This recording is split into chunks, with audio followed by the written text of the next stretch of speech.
It's been a hard day at work, and you're looking forward to when you finally come home and relaxing in front of the TV and scrolling through some TikToks. The never-ending stream of viral dances, hilarious political commentary, and chaotic but adorable pet videos pulls you through for hours on end. But suddenly, one day, you come across a new type of video: clothing hauls.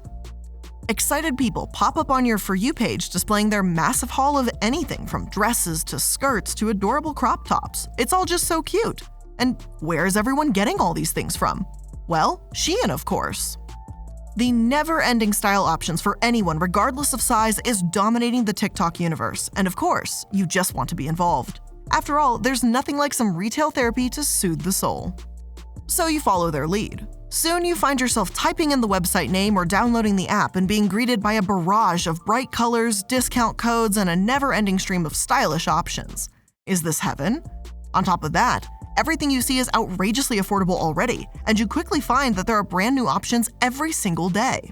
Before you know it, you've added in so many new items into your cart, and you keep logging on after work, and it almost becomes a ritual in your life. After all, you have to get those reward points. But did you know that this addictive nature of the Shein app is all by design? That's right, everything you see before you has been carefully curated by a special algorithm that scans through any and all things all over the internet. Some new fashion style sweeping through social media? It's going to be on Shein in the next day. Is it the epitome of fast fashion while the price is cheap and the styles are plentiful? There's something darker going on in the background. How are they able to crank out this amount of clothing in such a short time? Where are all the designs even coming from? And hold on a sec, is that a swastika necklace? Well, as it turns out, everyone's favorite fast fashion brand has some upsides, but that might all be dismantled when you consider everything else going on behind the scenes.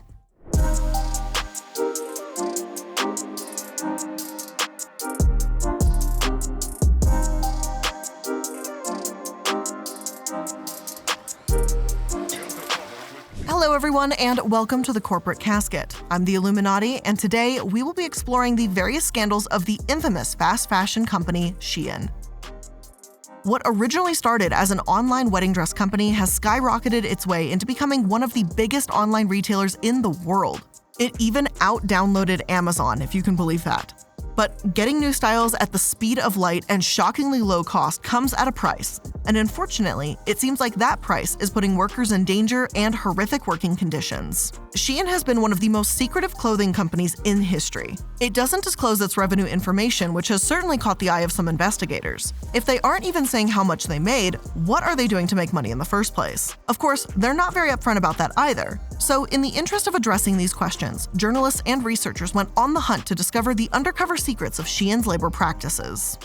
As Wu Peiyu walks through Guangzhou, China, she discovers factory on factory that has been contracted out by Shein to manufacture their clothing. Oddly enough, they were often unregistered, and the owners, while making clothes for the massive company, had never actually worked with Shein directly. Instead, they tell the journalist that they work for a company called Zotop Business, which just so happens to be run by the same person who founded Shein. As orders indiscriminately roll in from the mysterious parent company, they are given just 7 days to complete them, often working in 15-hour shifts to get them done in time. This is about half the time allowed by most other companies. Many of the employees are under no contract, and one of the factory owners, Chen, tells Sixth Tone that he absolutely signed nothing to work with the company. He claims he just got orders from a friend. So yeah, there's nothing at all sketchy about that. As he rushes to complete these massive and short-term clothing hauls, he then awaits for this mysterious friend to pay him. Only, there's no contract there either, so there's also no guarantee that he or his employees will actually be paid. And this is the way it works in that village. All handshake contracts and makeshift factories run with little regard to labor practices, or any type of reporting. Unfortunately, as you might assume, this lack of oversight comes down the hardest on the employees. The group Public Eye was able to run its own investigation through talking to employees, and it's a bizarre story. They decided to send in a researcher, but according to the group, they have no idea what she looks like. To protect her identity and avoid any possibility of her being discovered by the Chinese surveillance, they keep her name and most identifying features completely secret. All they divulge is that she has now been active as a researcher, activist, and trainer for industry employees for approximately 20 years. She began her secret mission in Shein Village, the same place Sixth Tone had investigated just months before. As she walked among the town, she was struck by the facilities themselves. There were massive bags blocking the hallways of each facility, no noticeable fire exits, and barred windows on the second floor. There was no safety, no hygienic precautions, and it definitely was not the safe, hygienic, and healthy workplace environment promised in Shein's supplier code of conduct. Unfortunately, this was just the beginning of the labor mistreatment that the investigator would find. As she dug a little deeper and found a way to interview some employees, it got so much worse. As it turns out, workers who were mostly migrants from out of the area and came to the budding clothing factory for work were not paid by the hour. Instead, they were to be paid per item of clothing they were able to make. With a company with such a strong emphasis on the fastest fashion physically possible, this type of pay structure was used both as a way to ensure their employees were cranking out new items at lightning speed and ensuring that they were working astronomically long hours, which, by the way, they were. The employees interviewed described a horrific schedule that included 3 different shifts throughout the day. One was from 8 a.m. to 12 p.m., then 1:30 to 5:45, then 7 to 10 or sometimes 10:30. In case you're curious, that type of schedule every day rounds up to about 75 hours per week. Shein would give them a day off, but that only came once a month, and that's it. So right now you must be thinking to yourself, hey, that doesn't sound really legal. And you'd be 100% right. It's not. Chinese labor laws state that employees can work a maximum of 40 hours. They can do overtime, but it can't be more than 36 hours a month. And they also need a day off every single week. These factories blew every single one of these requirements out of the water. They were requiring 35 hours of overtime a week.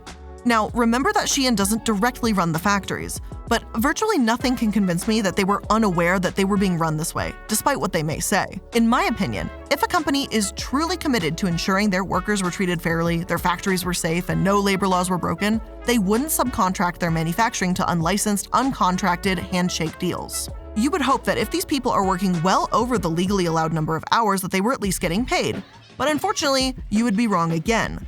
The highest amount most people within the company were getting paid was about $1,500 a month. That's it for working 75 hours a week and only 1 day off a month. And to reiterate, that is like the highest amount, so I would hate to imagine what the average actually is. So the reality is, the secret was out. Terrible working conditions, unlawful hours, and shockingly low pay were the realities of one of the biggest fashion companies in the world. So what were they going to do about it? Well, after the public eye report was released to the public, Shein responded by saying, "Upon learning of the report, we immediately requested a copy, and when we receive and review the report, we will initiate an investigation." Ah yes, a company investigating themselves. That always turns out so great for everyone involved. That was sarcasm, by the way, in case you couldn't tell. But anyway, I looked everywhere, and I do mean everywhere, to find out if these makeshift, brutal, unsafe factories had been closed, and wouldn't you know, I found nothing. Perhaps this isn't so shocking from a company as secretive as Shein, but it's most certainly disappointing. Now, as the news about labor exploitation spread, TikTok did what it does and started spreading conspiracy theories that workers were now writing "help me" on the tags of the clothes. I bring this up to let you know that as of right now, that has actually been proven false. So I know there was a trend for a while, as gross as that is to say, where people were looking at their Shein clothes and going, "Oh my God, it says help me." Apparently those weren't real as far as I can tell, so that's a little spooky, but all right. Unfortunately, I don't have a lot of that good news left for the rest of this episode, because as you might guess, fast fashion comes with more than just one horrific consequence.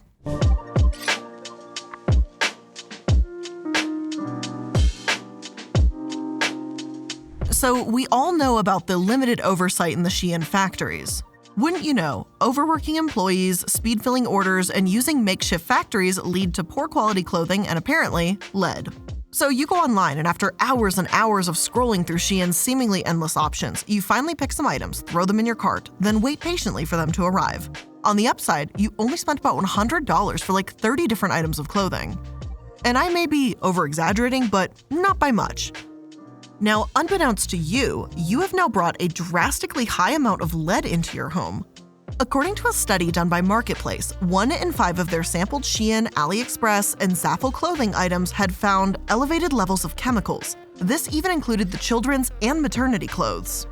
A jacket that was specifically designed for toddlers from Shein was found to have 20 times the amount of lead that the health department in Canada says is safe for children to be around, let alone wear.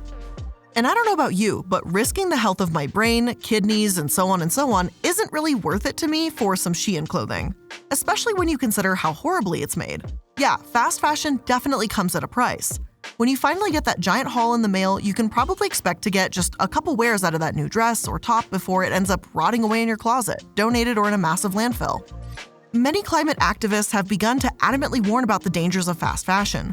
The clothes winding up in landfills and the constant stream of clothing being bought, thrown away, rinse, repeat, and on and on and on is undoubtedly contributing to environmental issues. In fact, the fashion industry all by itself contributes to an astounding 10% of the global pollution, and those poorly made clothes are not helping. As you might guess, the material used to build the affordable fashion isn't the best and often contains thousands of particles from plastic. Lovely, right? Now, as we all know by now, plastic isn't exactly degradable. So as Shein continues making billions of dollars, they also continue to pollute the planet. That adorable crop top isn't looking quite so adorable anymore. But hey, this isn't all on the buyer. While it is a good idea to try to buy longer-lasting, better-made clothing, I completely understand that this is a luxury not available to everyone. Most sustainable fashion brands are not size-inclusive, and they certainly aren't as light on your wallet either. However, that just gives even more reason that Shein should be doing better. They know they are one of the most inclusive companies out there when it comes to fashion. The absolute bare minimum they should do is make that inclusivity safe for both their customers and the planet. But no, instead, their clothes pollute the planet and place their customers at serious health risks. It's more than pollution and harmful chemicals that come from Shein too. It seems the company also has perfected the art of releasing offensive and inappropriate items. Hey, if you create new things on the daily based on algorithms with no additional opinions or any semblance of oversight and creativity, what do you expect?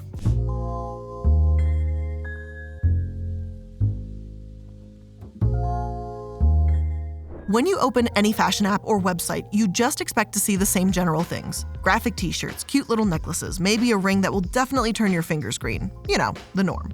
But what you don't expect to see? A swastika. Yet that's exactly what users found when they opened their Shein app in 2021. Just imagine you're scrolling through looking for some cute and affordable fashion jewelry, and suddenly you come across metal swastika pendant necklace for the low price of $2.50. That would absolutely catch my attention for all the wrong reasons, and it definitely caught the attention of thousands of people. Immediately after the necklace was released on the website, Twitter and Instagram alike blew up with confused, disgusted, and angry comments. And while yes, the symbol they used for the necklace was technically supposed to be the original Buddhist symbol according to Shein, I'm not really sure if that makes it much better. For one, it's pretty widely agreed upon that the symbol shouldn't really be used anymore. Even Japan removed it from their tourism guides after a survey came out that confirmed most people, unfortunately, relate the symbol to Nazis, not Buddhism. All in all, they really should have just known better, simple as that. After posting the most low-value apology on Instagram that I think I've seen in a long time, it seriously was like a little tear-faced emoji with the words, "Sorry, we let you down." Like, they eventually moved the piece from their collection. Soon, they announced they would create a committee to stop this from happening again. But that apology really didn't do much to soften the blow, especially since the swastika necklace was the second thing they had done that week that was disrespectful to cultures. Earlier in the week, the clothing company decided to place something on their website called Greek carpets. Now, just by the name, that sounds fine, right? Well, small problem. Those Greek carpets were actually Muslim prayer mats that included the Kaaba, which I hope I said that right. The Kaaba is considered the most sacred place by Muslims around the world. Soon enough, the picture of the mats and the explanation that, hey, you just can't steal parts of people's religions, rename it, and sell it for profit started to spread like wildfire all over social media. Finally, it caught the company's attention and they apologized and asked the vendor to stop selling to others. While religious and cultural appropriation is definitely nothing new in the fashion industry, the fact that Shein did it twice in 1 week says a lot. Either they knew it was wrong and didn't care, or didn't know and didn't have anyone within the company that would be able to catch it. It's unacceptable, as much as I would love to say that they never went and did this again, but they did, and unfortunately, it doesn't get better.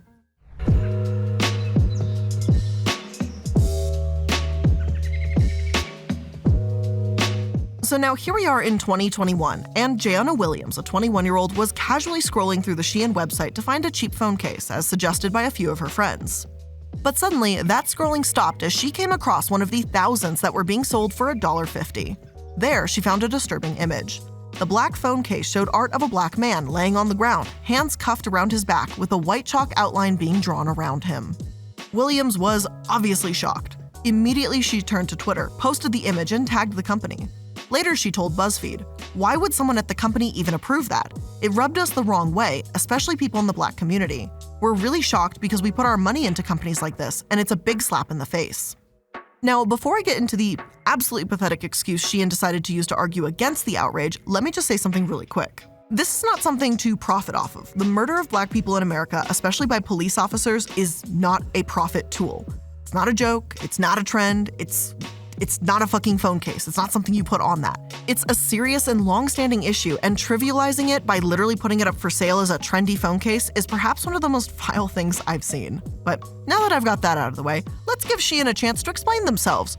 What exactly did they have to say to explain away their incredibly tone-deaf and honestly downright awful action? Well, initially they responded by saying this: "You've brought to our attention that the art is being interpreted as racist, which is contrary to its actual meaning. For those we offended, we sincerely apologize." They followed that up by saying that the artwork had been created in reaction to the 2014 murder of Michael Brown to show support for the Black Lives Matter movement. And first things first, just because something was created to show support of a movement doesn't mean you should sell it. Political artwork to open people's eyes is valid, but it's certainly not something that should be used to make a buck, especially not something from a fast fashion company. But they were right about one thing. The artwork had been developed by an artist in 2014 after the murder of Michael Brown by police. An artist named Jean-Julien created it and posted it on Instagram. Only they didn't sell it. Not at all shockingly, Shein did not get permission from the artist to sell that work. When they were finally made aware of what they did, they immediately responded to tweets saying, "They used it without my permission. This is horrible."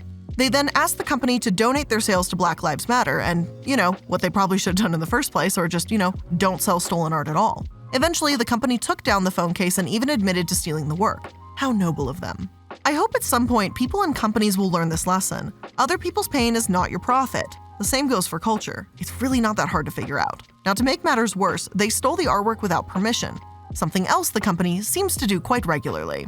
And before we continue on to talk about how Shein steals from creators as well, let's take a moment to thank today's sponsor. And today we have a very special sponsor, because it features the one and only Casper the Friendly Floof, my baby boy, my living cloud, my sweetest bean. Enjoy. Before we continue into the next chapter, it's time to take an important break and listen to a quick message from the living cloud himself. Being this adorable all the time is hard work, and one thing that Casper doesn't want to be difficult is his phone plan. Casper has been looking for an affordable cell carrier to help run his business, Bark, a revolutionary new app that lets him bark at neighbors even when he isn't home, just to teach them who's boss at all hours of the day. Now, while most living clouds may just enjoy being lazy all day, this one is a little bit different. See, Casper finds his work to be its own reward, as well as the copious amounts of treats provided by Mom. A lot of time in Casper's busy day is spent talking on his cell phone with his associates, so his plan has to be reliable. And while Mom may call him Stinky, he knows deep down that he should be called the closer. Especially after working with another animal associate, the Mint Fox, to get his cell phone up and running using code Casper at Mint Mobile. Casper was worried that because he doesn't have any thumbs, setting up his Mint Mobile plan might be a bit difficult. However, the Mint Fox showed him just how simple it is to get started, and how easy it is to maintain his phone once he has his plan too.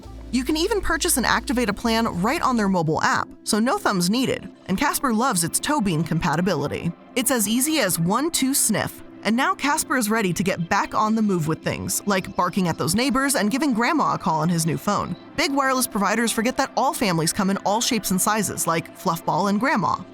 That's why Mint Mobile decided to shake up the wireless industry with their brand new Modern Family Plan. You can also manage your fellow Fluffball and Grandma, or whoever you've got on your Mint Family Plan, with their easy-to-use app. Plus, Mint Mobile's Modern Family Plan lets you mix and match data plans, so everyone gets the right amount of data for them. That means Casper won't drain Grandma's data while he's developing Bark. Each line starts at just $15 a month, and you only need 2 lines to get started. No matter how big or small your family is, you deserve to save on your wireless service. And with all that money Casper has saved on a new phone plan, he's been able to buy his favorite treats, like peanut butter bones. So you can let the money stack up with everything you're saving, or you can invest in peanut butter bones. It's your choice, really. And with Mint Mobile, the more months you buy up front, the more you save, meaning more peanut butter bones. So when Casper isn't being a smelly boy, he's using the reliability of Mint Mobile's network on the go to be able to help him keep up with work while he's out and about. All plans come with unlimited talk and text plus high-speed data delivered on the nation's largest 5G network. And that means the many noisy barks he has to offer will always be received loud and clear. Casper is a very busy boy with a very busy schedule, and he knows whenever a neighbor needs to be barked at, he can rely on Mint Mobile to get his voice across. You can even bring your own phone number along with all your existing contacts, and this allows this good boy to stay in touch without the fear of losing all his precious contacts.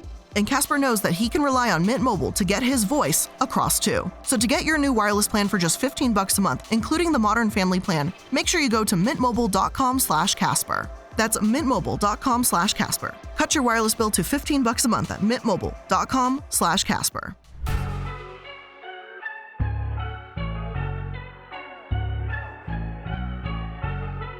I think by now, we all know that Shein was built on the backs of content creators, influencers, and social media. They paid influencers to try on and do the hauls, threw money at anyone with a big enough following to advertise their clothes, and have most of these people to thank for their $100 billion valuation.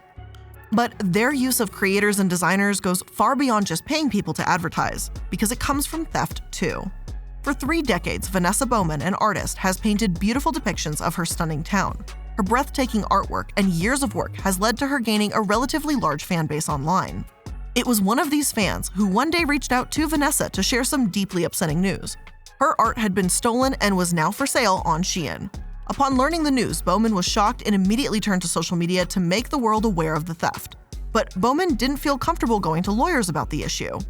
She's a relatively small creator after all, and going after a giant fashion business would cost an impossible amount of money and likely cause immeasurable stress. The whole situation seemed a bit helpless. Later, she told The Guardian, "I was really angry that somebody could just take something I've worked so hard to produce. They obviously don't care.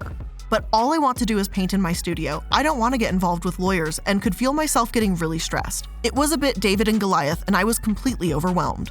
Now, obviously, this isn't the first time this has happened, and it definitely wouldn't be the last. Shein seems to have turned stealing from artists into its own type of art form, going after people that they are well aware will likely not fight back. Another artist, iilluminaughtii, which I'm sorry if I said your name wrong, faced the same fate. Working as an illustrator and digital artist in Edinburgh, she had created the purple cityscape design and posted it on Instagram. Soon, she received a message from a fan who informed her that Shein had stolen her design and was selling it. Rightfully furious, she sent Shein an email. After waiting for them to respond, she posted her email on her Instagram. Soon, after hundreds of people commented on the post tagging Shein, the company reached out to apologize. They agreed to pay her a portion of the profits, and for a moment, it seemed like everything would be okay. That is, until they stole her artwork again and plastered it on stickers and prints. And seriously? Not only stealing people's art, but doing it multiple times? According to her, it's happened almost a dozen times. And you know that Shein could be better. They could hire their own artists to create unique artwork. It's really not that hard. People do it all the time. Pay for art. I know, it's insane apparently, but that's a whole thing. You can do that, and it's very good to do that. I have a few smaller artists that I pay for commissions for artwork because I just love the way they create, and I don't mind waiting for these beautiful, unique works to come from them, and it's a very special thing. It's something I very much treasure when I get the opportunity to do so. But just hear me out, just not from the person perspective, right? But just from a company, you're just way less of a shitty company if you pay your artists. It's just a funny thought. I don't know. Now, it's not just art either, but it's clothing designs too. One designer, Mariamo Diallo, went viral on TikTok after posting that both Shein and another company called We Wore What stole from her Sincerely Ria brand. She followed up her video, which showed the 2 identical dresses with a tweet that read, "I'm so over these major brands stealing from Black designers. They couldn't even change one thing, and it's now one of their highest selling items. They even stole the brand's aesthetic. Come on." And she's right, the dress was exactly the same.